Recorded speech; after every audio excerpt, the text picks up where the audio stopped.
O.J. Simpson, le footballeur américain, déclaré non coupable après 1 an de procès. 4 à 5 ans de prison ferme, c'est la condamnation demandée par le procureur général à l'encontre d'Alain Carignan. Affaire Kelkal, le Premier ministre affirme que les gendarmes ont bien agi en état de légitime défense. Sortie demain du film Brave Heart, Cœur brave ou Cœur vaillant, une super production avec Mel Gibson, Sophie Marceau, notre invitée ce soir. Madame, Monsieur, bonsoir. Il était 10h08 ce matin à Los Angeles lorsque le président du tribunal a fait procéder à la lecture du verdict des 12 jurés qui avaient à décider de la culpabilité ou de l'innocence d'O.J. Simpson, vedette du football américain, accusé du double meurtre de sa femme et de son ami. Nous, les jurés, déclarons l'accusé Rental James Simpson non coupable du meurtre commis sur la personne de Nicole Brown Simpson, selon le chef d'accusation numéro 1. A felony upon Nicole Brown Simpson, a human being, as charged in count 1 of the information.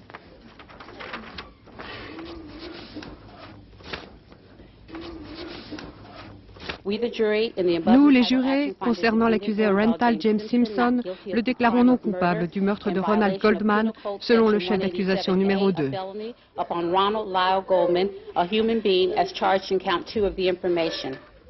Ainsi s'est terminé donc ce matin à Los Angeles le procès d'O.J. Simpson. Après 1 an de procès, sur ces images, la famille de la femme d'O.J. Simpson. Après 1 an de procès, donc, les jurés ont décidé que les preuves n'étaient pas suffisantes pour condamner O.J. Simpson. Tout l'accusait pourtant au départ, mais le double crime n'avait pas eu de témoin direct. Washington, Philippe Gassot. À l'énoncé du verdict, les familles des victimes, Nicole Simpson et Ron Goldman, sont quasiment anéanties. Tous se sont battus, convaincus que Nicole et Ron ont été massacrés par l'accusé.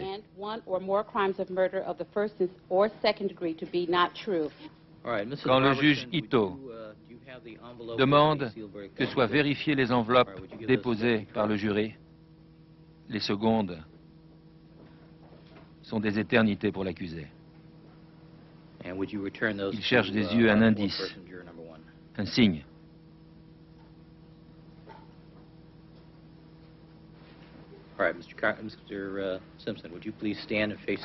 Il écoutera la sentence debout. L'accusé n'est pas coupable, et c'est la liesse dans les quartiers noirs de Los Angeles. Devant le palais de justice, on laisse éclater sa joie.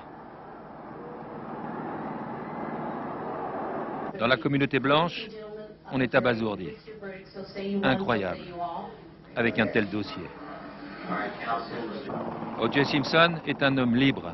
Il fait ici ses premiers pas sans entrave, sans menottes. Son histoire va s'achever comme elle a commencé, par une courte poursuite entre une voiture blanche et les hélicoptères de journalistes.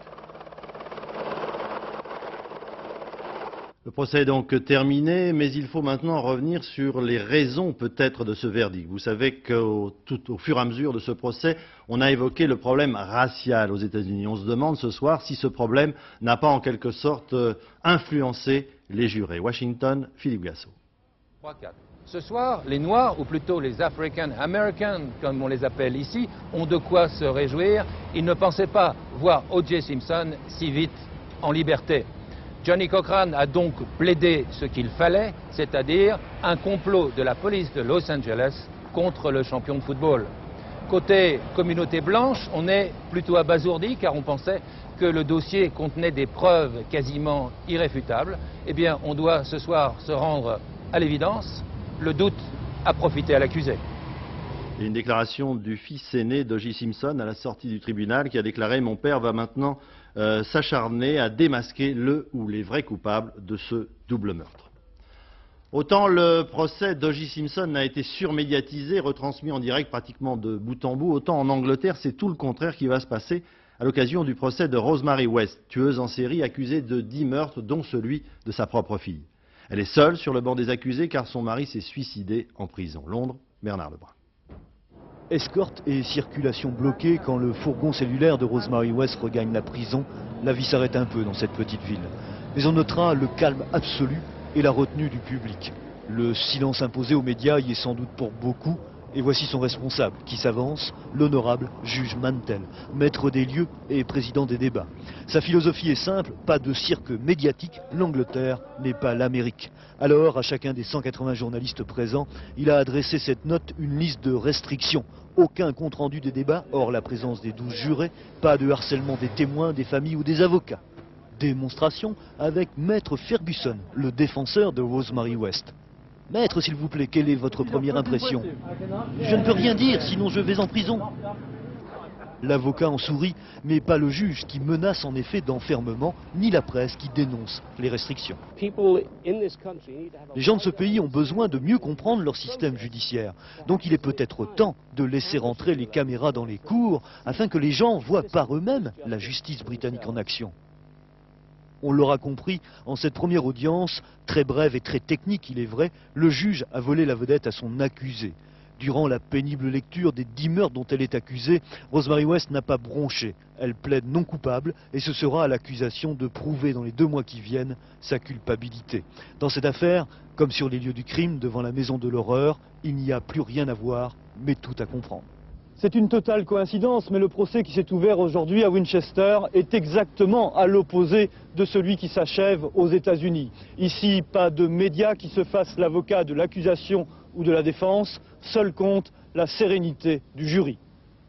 Les services secrets français et belges sont pratiquement certains qu'Ahmed Zaoui est l'un des principaux responsables des groupes islamiques armés en Europe. Pourtant, aujourd'hui, le tribunal correctionnel de Bruxelles l'a tout bonnement acquitté faute de preuves. En revanche, 4 des 12 accusés ont été condamnés à des peines différentes de prison. Pascal Doucet-Bon, Marie-Pierre Cassignard. Voici Ahmed Zaoui fort d'une première victoire judiciaire. Les dossiers des services de renseignement belges n'ont pas convaincu la justice. En ce qui concerne les accusations de trafic d'armes et détention de faux papiers, Zaoui n'est plus concerné pour l'instant. Seuls 4 des prévenus directement impliqués sur les 12 qui comparaissaient se voient condamnés. Autour du palais de justice de Bruxelles, le mois dernier, les alertes à la bombe s'étaient succédé à raison de 2 par jour. Depuis, la tension est largement retombée. La Cour a résisté aux pressions et ne s'en est tenue qu'aux faits, pour la plus grande satisfaction des avocats. Je crois que les événements qui se passent en France sont dramatiques et tout le monde est d'accord. Le tribunal a considéré en tout cas qu'il ne pouvait pas associer ces terribles événements à ce qui se passe ici dans ce procès s'il n'y avait pas des preuves et s'il n'y avait pas des éléments pour penser de la sorte. On n'a pas trouvé ça dans le dossier. Mais l'affaire n'est pas close pour autant. D'abord parce qu'il ne s'agissait que d'une première instance. Ensuite parce que Zaoui est toujours expulsable. Le parquet a 25 jours pour faire appel du jugement du tribunal correctionnel. Il devrait néanmoins rendre publique sa décision demain. Mais même si l'acquittement de Zaoui était confirmé, cela pourrait bien être un cadeau empoisonné. En effet, quelles que soient les décisions de justice, la police souhaite toujours l'expulsion administrative de Zaoui. Le combat de ses avocats n'est donc pas terminé. Affaire Kelkal, du nouveau sur plusieurs plans aujourd'hui. D'abord l'enquête. Le juge d'instruction chargé de l'affaire a entendu dans un hôpital de Lyon Karim Koussa, un des 3 membres du groupe qui a été blessé lors d'une fusillade avec la police. Il a été mis en examen. Michel Fine, Maryse Burgot. La femme, en pull vert bleu, qui se cache derrière les policiers pour éviter les flashs des photographes, n'est autre que Laurence Levert. Le juge d'instruction chargé des enquêtes sur les attentats a vu pour la première fois aujourd'hui Karim Koussa. Dans le secret de la chambre du service de médecine pénitentiaire, elle lui a signifié sa mise en examen pour tentative d'homicide sur la personne d'un gendarme. Parce qu'il était le compagnon de route de Khaled Kelkal, Karim Koussa a également été mis en examen pour association de malfaiteurs en vue de préparer des actes de terrorisme. Hors de question, car il est très grièvement blessé, qu'il soit transféré sur Paris avant 3 semaines. Et il est hors de question également, ce qui nous a été confirmé par le magistrat instructeur, qu'il puisse s'exprimer et donner quelques explications à qui que ce soit sur ce qui lui est aujourd'hui reproché. Au même moment, à la maison d'arrêt de la santé, l'avocat d'Abdelkader Mahameri rencontrait son client, arrêté mercredi dans les monts du Lyonnais, alors qu'il venait ravitailler Khaled Kelkal. Vous savez, ils ont grandi dans le quartier, donc depuis tout petit ils se connaissent. Ils connaissent plus Karim Koussa, mais ils se connaissent du quartier. Et bon, comme beaucoup de jeunes auraient fait, c'est vrai, auraient réagi de cette manière-là, quoi qu'on puisse en penser. Sachant ce garçon, comme d'autres le savaient, dans cette situation, il a accepté de ravitailler pour apporter de la nourriture. Aujourd'hui, l'avocat d'Abdelkader Mahameri conteste les conditions dans lesquelles s'est déroulée la garde à vue de son client. Il demande une expertise médicale. À l'occasion de la rentrée parlementaire, aujourd'hui, pour tenter de couper court à toute polémique, le Premier ministre, M. Juppé, est revenu sur les conditions dans lesquelles Khaled Kelkal a été abattu par les gendarmes. M. Juppé. Kelkal vient d'être abattu par les gendarmes sur lesquels il tirait et qui se trouvaient face à lui en situation de légitime défense. C'est un point marqué par la loi contre le crime. En voici que se développe, vous l'avez dit, monsieur le député, un début de polémique. Au risque d'attiser l'incompréhension et même la haine dans certains secteurs de l'opinion, on va jusqu'à parler, j'ai entendu utiliser cette expression, d'assassinat délibéré. Il m'appartient d'affirmer que je ne laisserai pas des gendarmes ou des policiers sans défense quand on leur tire dessus. Nous aurions préféré prendre Kelkal vivant, ce qui aurait facilité l'enquête. Il a choisi la violence, il en a payé le prix. Alors comment s'est exactement déroulée la fusillade entre Khaled Kelkal et les gendarmes? La direction de la gendarmerie vient d'ordonner une enquête interne. L'ambiguïté porte sur ce qui s'est passé juste avant la fusillade. Toutes les sommations ont-elles été faites? Daniel Wolfram, Christophe Tortora. Cette séquence est désormais connue, elle ne reflète qu'une partie des événements qui ont conduit à la mort de Khaled Kelkal. Les équipes de télévision n'ont filmé que les dernières secondes de la fusillade. À cet instant, Kelkal est déjà touché par plusieurs projectiles. Il menace d'un geste du bras le gendarme placé derrière lui. La réplique est quasi immédiate, le gendarme tire sur Kelkal. C'est sans doute le coup mortel. Mais tout le début de l'interpellation de Khaled Kelkal n'a pas été filmé. L'homme attendait debout devant l'arrêt de bus. Selon les autorités et les journalistes présents sur place, les gendarmes se seraient approchés. Il aurait immédiatement fait usage de son arme. Un ordre, halte au feu, aurait été lancé par un des gendarmes. Devant la résistance de Kelkal, la fusillade aurait repris. Khaled Kelkal est grièvement blessé, mais toujours menaçant, selon les gendarmes. C'est alors qu'une voix crie « Finis-le, finis-le ». Cette injonction a été retirée de la diffusion par la direction de M6 qui justifie son choix par, je cite, son sens des responsabilités. Les gendarmes qui sont intervenus face à Kelkal appartenaient à l'EPIGN, un corps d'élite de parachutistes. Ce soir-là, ils ne portaient ni gilet pare-balles ni casque. En aurait-il été autrement avec le GIGN, appelé lui Outre-mer? Non, répondent les gendarmes, qui invoquent la surprise et la légitime défense.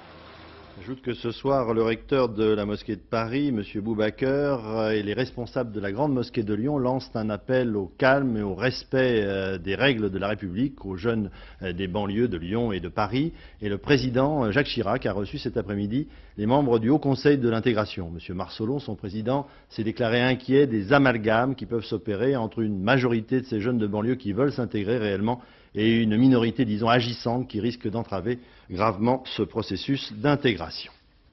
En marge justement de l'affaire Kelkal, dans les banlieues des grandes villes, il y a aujourd'hui risque de confrontation, dirons-nous, entre des associations laïques et d'autres à connotation religieuse, chargées toutes les deux d'encadrer les jeunes. Exemple, à La Courneuve, dans la banlieue parisienne. Enquête Philippe Boisserie, Hervé Pozzo.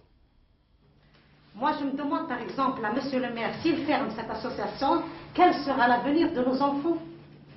Est-ce que nos enfants, par exemple, ils vont apprendre quelque chose dans la rue? Pour les habitants de La Courneuve, venus hier soir au siège de l'association Africa, l'inquiétude est grande. La mairie, propriétaire des locaux, prévoit de rénover et se fait tirer l'oreille pour donner des garanties sur la réintégration des lieux. Soutien scolaire, alphabétisation, aide juridique, mais aussi espace de discussion au cœur d'une cité défavorisée. Depuis 8 ans, Africa sert à tout cela. Avec un idéal, la laïcité. Idéal quelque peu battu en brèche. Tous les réseaux d'associations intégristes qui se développent aujourd'hui, nous, ça nous inquiète beaucoup et on pense que déjà ils ont suffisamment de moyens et on pense que les pouvoirs publics, notamment les municipalités, n'ont pas à leur rajouter des moyens supplémentaires, notamment en matière de locaux. De la même façon qu'on se refuse à avoir un jugement sur le bien fondé ou le non bien fondé d'une association telle qu'Africa sur la Courneuve, je dirais qu'on a la même attitude par rapport à l'ensemble des associations. À la Courneuve, le sujet est sensible. 2 jeunes de la cité sont en prison après l'attentat de Marrakech. À l'époque, les policiers étaient venus enquêter dans la ville et notamment chez certaines associations. La mort de Khaled Kelkal n'a fait que renforcer dans nombre de familles la crainte de manipulation.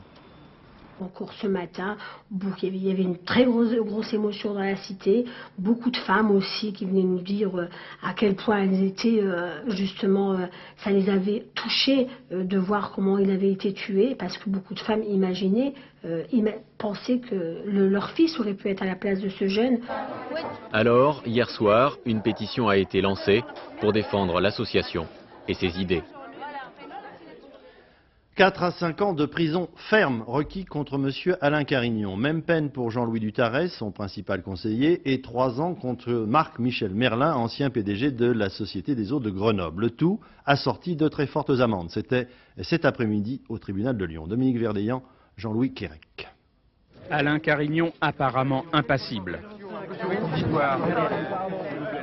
Aucun commentaire, le visage restera fermé. Publiquement, il ne répondra pas au procureur. À l'intérieur de la salle d'audience, il n'a pas plus réagi. Sous haute protection policière, au pas de charge, Alain Carignon veut sans doute oublier les mots du réquisitoire. Il a manqué à ses devoirs, sombré dans la vénalité, sacrifié l'intérêt général au profit de son ambition, de sa volonté de puissance. La sanction doit avoir valeur d'exemple, conclut le procureur Charpentier. 4 à 5 ans de prison ferme, 500 000 francs d'amende et l'inéligibilité requise pour 5 ans. Pour la défense, cela n'a rien de surprenant.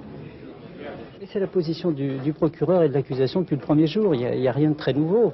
Donc aujourd'hui, il n'a fait que répéter ce que l'accusation répète depuis des mois. Même peine requise pour Jean-Louis Dutarès, ami et conseiller de l'ancien ministre, l'éminence grise, le mauvais génie d'Alain Carignon, selon le procureur qui parle d'un couple infernal qui a racketté les entreprises. J'ai l'impression que le procureur n'a pas entendu les témoins, il n'y a pas eu d'audience pour lui. C'est-à-dire ? Ça suffit, vous avez ma réaction. À l'encontre du corrupteur, le procureur veut se montrer plus clément. Marc-Michel Merlin ne pouvait que payer, dit-il. 3 ans ferme et 1 million de francs d'amende. Je considère que les réquisitions sont très sévères pour mon client, même si elles font un distinguo entre le corrompu et le corrupteur, puisque le rôle de M. Merlin dans l'enquête a été prépondérant. Des réquisitions que le procureur a voulu sans haine, sans acharnement, sans excès. Cet après-midi, Alain Carignon a pris des notes. Vendredi, après les plaidoiries de ses avocats, Alain Carignon tentera de convaincre une dernière fois ses juges. Monsieur Henri Emmanuelli, premier secrétaire du Parti socialiste, de nouveau sur la sellette. Il est mis en cause par un ancien député socialiste, Jean-Pierre Destrade, déjà impliqué dans d'autres affaires. Jean-Pierre Destrade a écrit au juge pour lui dire qu'il avait été officiellement chargé par le Parti socialiste de collecter des fonds auprès des sociétés d'hypermarchés, et cela de 88 à 92, c'est-à-dire après la loi d'amnistie. Chantal Kimerla. Jean-Pierre Destrade a été maintenu en détention provisoire pendant près de 9 mois. Et c'est derrière la porte de cette prison de Pau qu'il a écrit sa lettre de confession le 29 août dernier. L'ancien député socialiste raconte comment il serait devenu l'intermédiaire du PS pour collecter des fonds auprès de certaines grandes surfaces. Jean-Pierre Destrade affirme avoir accepté cette mission parce que, écrit-il, Henri Emmanuelli, alors trésorier du Parti socialiste, est un ami de 20 ans, en qui, je l'avoue, je place toute ma confiance. Henri Emmanuelli me demande d'exiger des contreparties de 1 à 6 millions de francs selon les dossiers de mes interlocuteurs en faveur de la trésorerie du PS. L'ancien député socialiste a fourni aux magistrats la liste de ses interventions qui auraient permis une vingtaine d'implantations de grandes surfaces. Promode, Auchan, Continent, Champion, Euromarché, Carrefour. M. Destrade a été le prestataire de services d'Auchan sur plusieurs dossiers dans le passé. Et beaucoup d'affaires ont été conclues ensemble. Comment ça ? Un certain nombre, non, pas beaucoup d'affaires, un certain nombre d'affaires. Destrade affirme avoir apporté au PS quelques 33 millions de francs de financement occulte de 88 à 92, date à laquelle Henri Emmanuelli est devenu président de l'Assemblée nationale. Chaque jour nous réserve dans ce dossier un certain nombre de surprises et bien prophète serait celui qui pourrait nous dire aujourd'hui comment et combien de personnes seront mises en examen. Or, Or, depuis le vote de 90 de la loi sur le financement des partis, les dirigeants socialistes ont toujours affirmé s'en tenir strictement à la nouvelle réglementation. Henri Emmanuelli refuse aujourd'hui de commenter les déclarations de Jean-Pierre Destrade et précise dans un communiqué que le PS n'a jamais reçu de financement en espèces. Le juge devra maintenant établir si Jean-Pierre Destrade dit la vérité en impliquant Henri Emmanuelli. Question: comment une ville de moins de 30 000 habitants, ce n'est pas beaucoup, peut-elle s'endetter à hauteur de 500 millions de francs? C'est ce que l'on a du mal à comprendre, c'est pourtant ce qui arrive à la commune de Clichy-sous-Bois, dans la proche banlieue parisienne. À l'origine de ce gouffre financier, disons de mauvais investissements de la part de sociétés d'économie mixte. Enquête Jeff Wittenberg, Bernard Collard. Une ville asphyxiée par le poids de sa dette, un demi-milliard de francs, 3 fois son propre budget. Une ville paralysée, dont chacun des 28 000 habitants doit sur le papier quelques 16 000 francs aux différents créanciers de la commune. Une ville dont le nouveau maire élu il y a 3 mois découvre la facture et surtout la façon dont l'argent a été gaspillé pendant des années sans que personne ne réagisse. Comment se fait-il que les procédures d'alerte n'ont pas fonctionné? Ni le contrôle de légalité, ni les banques n'ont attiré l'attention sur la gravité de la situation financière de la ville et des sociétés d'économie mixte. On a réagi beaucoup trop tard. Société d'économie mixte, la Séminep est responsable à elle seule d'un passif de 200 millions. Du chauffage urbain, sa vocation première, elle s'oriente vers le logement social, puis investit dans des centres commerciaux. Loyers impayés, consommation des ménages inadaptée, la ville est trop pauvre pour répondre à de tels placements, l'échec est au bout. Cet été, la Cour des comptes épingle la gestion de la ville. La spirale des dettes n'est pas due au hasard, mais aux errements du passé, à une fuite en avant. En place pendant 28 ans, l'ancien maire plaide pourtant non coupable. Ça c'est facile quand on n'est pas au gouvernail et qu'on n'est pas harcelé par les revendications de la population, de dire qu'il y a eu trop d'écoles, trop d'équipements sportifs, trop d'équipements sociaux et que le financement a été assuré à 100% par l'emprunt. Aujourd'hui, il ne reste que 2 solutions. Les banques, avec lesquelles la ville va renégocier ses dettes, et surtout l'État, appelé à mettre la main à la poche. Nous aiderons Clichy-sous-Bois. Mais nous rappelons aussi qu'une société d'économie mixte, ça ne se gère pas n'importe comment. Que Clichy-sous-Bois, c'est pas le Crédit Lyonnais, et qu'il sera donc nécessaire de voir que la politique de la ville, c'est pas un porte-monnaie qui est toujours ouvert. Pourtant, sans industrie, sans ressources fiscales, les villes pauvres n'ont guère le choix. S'endetter ou faire appel aux fonds publics, Clichy-sous-Bois n'est qu'un exemple de cet autre mal qui frappe les banlieues. Après le deuxième essai nucléaire français, on évoque aujourd'hui à nouveau un certain nombre de rapports sur les conséquences de ces explosions sur le sous-sol des atolls du Pacifique où ont lieu les tirs, avec toujours les risques éventuels de glissement de terrain à plus ou moins long terme. José Blanc-Lapierre.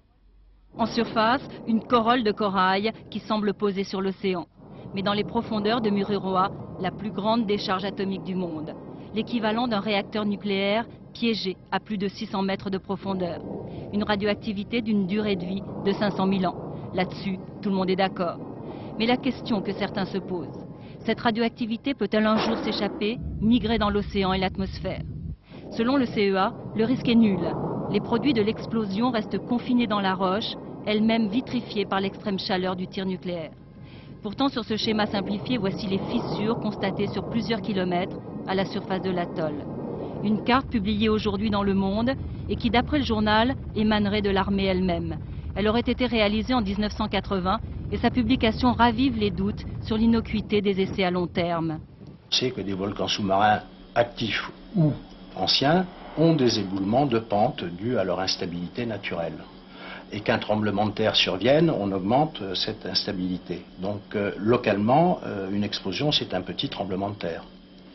Les 3 missions scientifiques qui se sont succédées sur l'atoll ont émis les mêmes réserves. Ce soir, le ministère de la Défense répète qu'il n'existe que des micro-fissures sans danger pour l'environnement. L'actualité internationale avec un attentat ce matin à Skopje, la capitale de la Macédoine, ex-yougoslave. Une bombe a explosé sur le passage de la voiture du président qui a été très grièvement blessé. M. Gligorov est entre la vie et la mort. Son chauffeur a été tué sur le coup. Il était au volant d'une Mercedes blindée. Aux Comores, le nouvel homme fort, le capitaine Cambo, s'explique sur le rôle qu'a joué exactement le mercenaire français Bob Denard dans ce putsch qui l'a amené au pouvoir. Laurent Boussier, Martine Laroche-Joubert. Voici le nouvel homme fort des Comores, le capitaine Cambo, sorti de prison par Bob Denard au début du coup d'État. Pour lui, l'affaire est purement comorienne. Denard n'est pas venu ici comme mercenaire. Qu'est-ce qu'il est venu faire ici alors? Bon, tout ce que je peux vous dire, c'est que Bob Denard, lui, est un Comorien. Si je dis comorien, de nationalité. Il est venu avec des amis, mais pas des mercenaires. Vous pensez qu'il va y avoir une intervention française? Il n'y a pas la guerre aux Comores.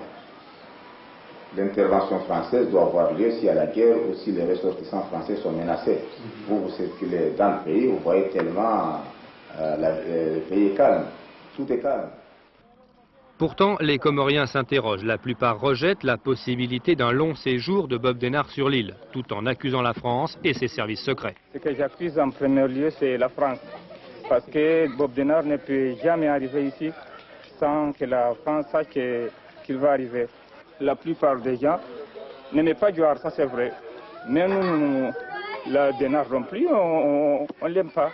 Et nous, les futurs Comoriens, on sait que la France trahit mon pays. La France qui pour l'instant se contente de mettre la pression sur les auteurs du coup d'État. Les unités françaises basées à Mayotte ont été mises en alerte et renforcées. Déjà 3 bâtiments de la Marine nationale, dont la frégate Floréal, patrouillent au large de l'archipel.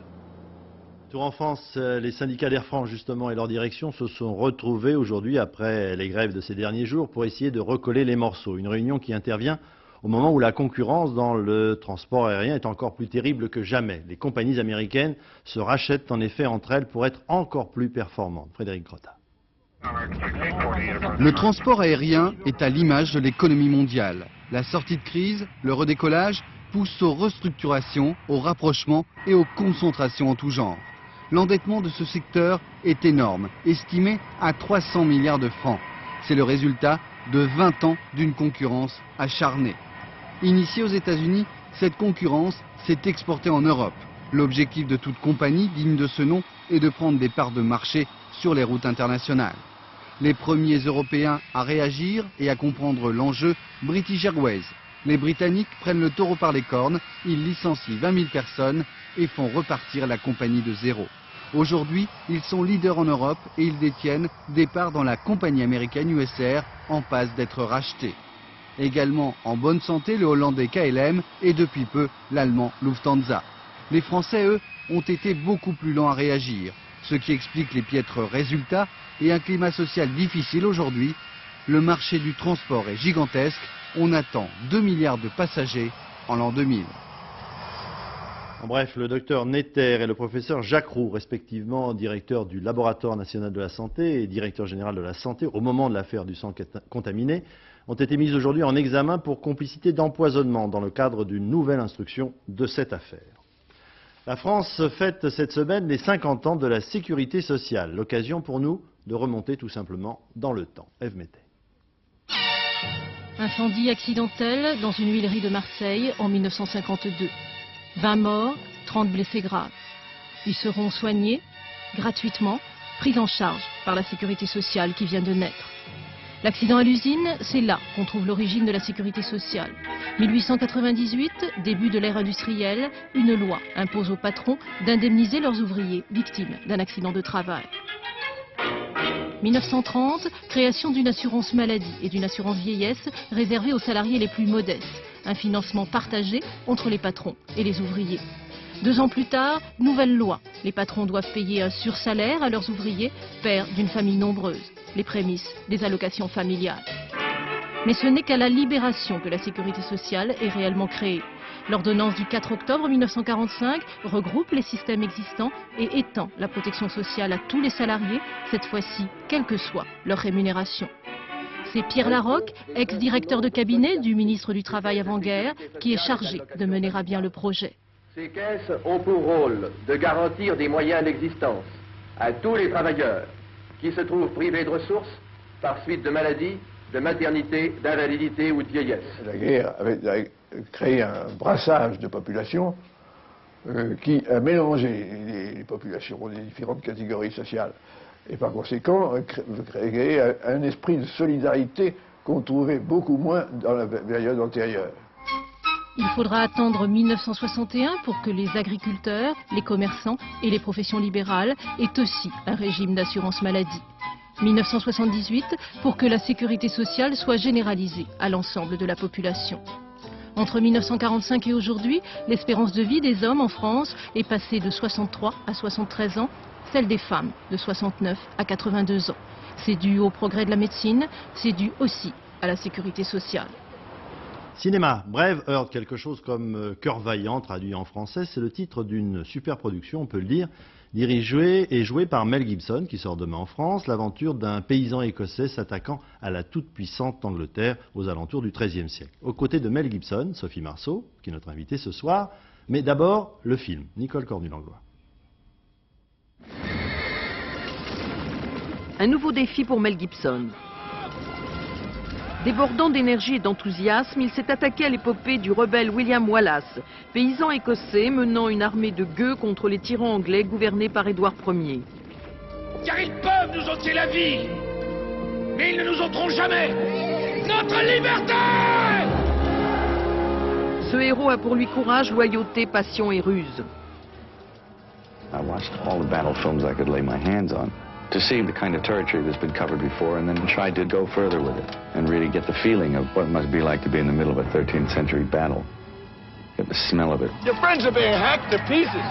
They're getting war picks slammed into their helmets and brains are falling out. My God. You have to execute it like a battle. So a large number of people sat around the table and we actually planned these battles out, did storyboards and the whole 9 yards because we knew that once we got in there, we were going to have to rely a lot on pre-planning. À Dublin se tournent les scènes plus intimistes, notamment avec Sophie Marceau, épouse française du fils du roi, envoyée comme ambassadrice auprès de William Wallace. Acteur et réalisateur, Mel Gibson cache son angoisse sous des pitreries. Mais il croit fermement à cette légende. This film has got everything in it from, I mean, it's incredibly romantic. It's also incredibly brutal. And I think that combination is really something if it's executed properly. And if it's a good, interesting story, if people are absorbed in it. Le roi désire la paix. En échange, il vous octroie titre, baronnie et ce coffret rempli d'or qu'il m'a chargé de vous remettre personnellement. Que de grâce, une baronnie et en plus un coffret d'or. Il espère faire de moi un Judas. Tel est le prix de la paix? Non, tel est le prix de l'esclavage. Ainsi, avec notre belle Sophie, il a réussi le film événement sur l'indépendance écossaise qui nous promettait à Cannes en 1994. Et aujourd'hui, Mel, qu'avez-vous à dire à Sophie? Good job.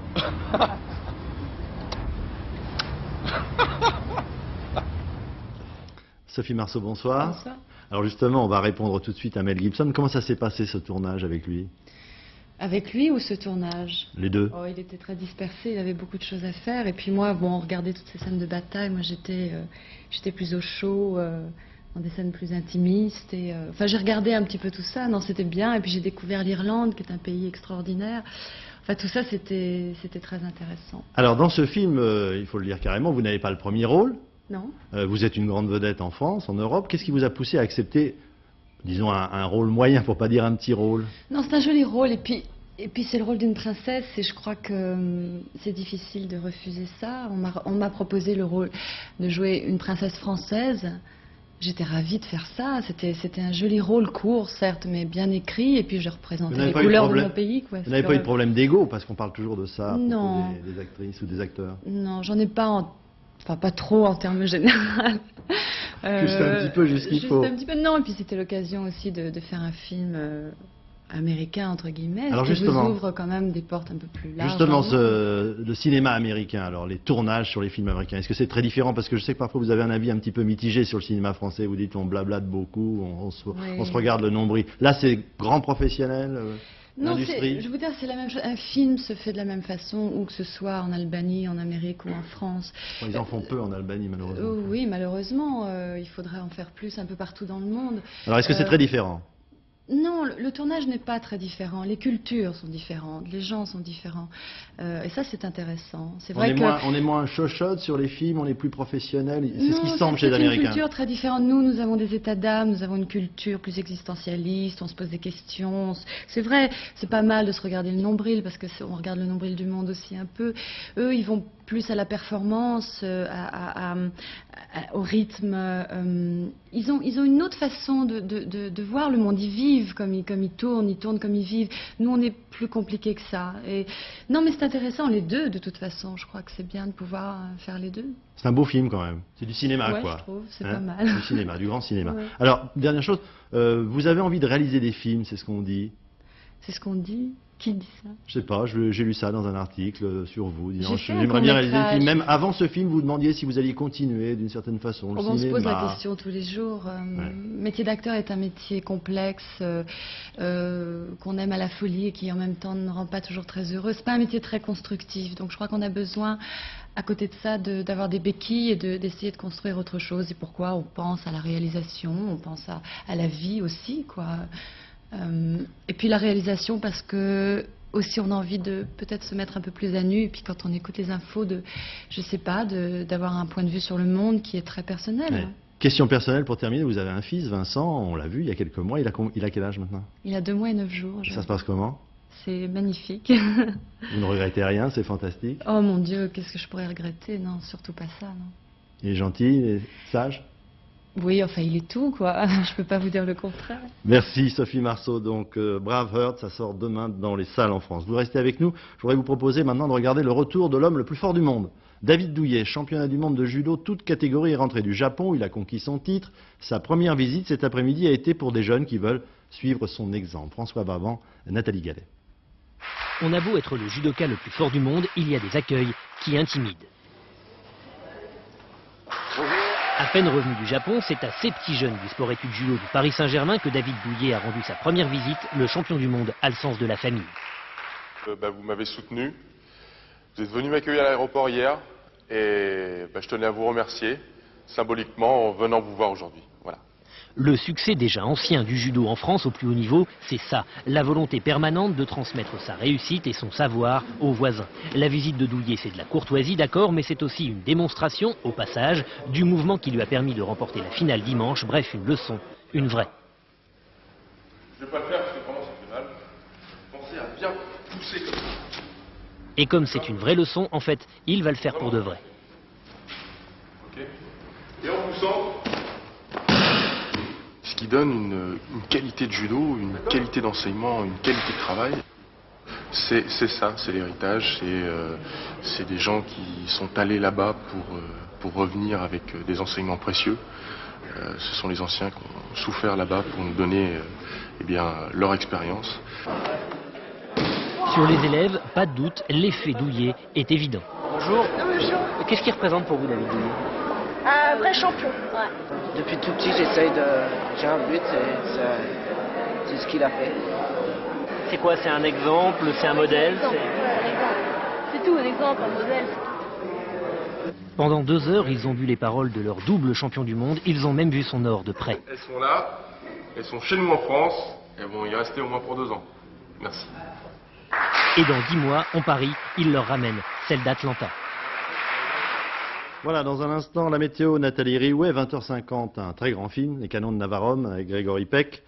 Jean-Luc Delarue, ensuite, ça se discute, 1h10, dernier journal, Philippe Lefebvre, 4 vérités demain matin, Elisabeth Hubert, ministre de la Santé publique et de l'Assurance Maladie, 13h, Patrick Chen, et puis nous, on se retrouve, si vous voulez bien, et j'en ai bien envie, demain soir à 20h. Au revoir, bonne soirée sur notre chaîne.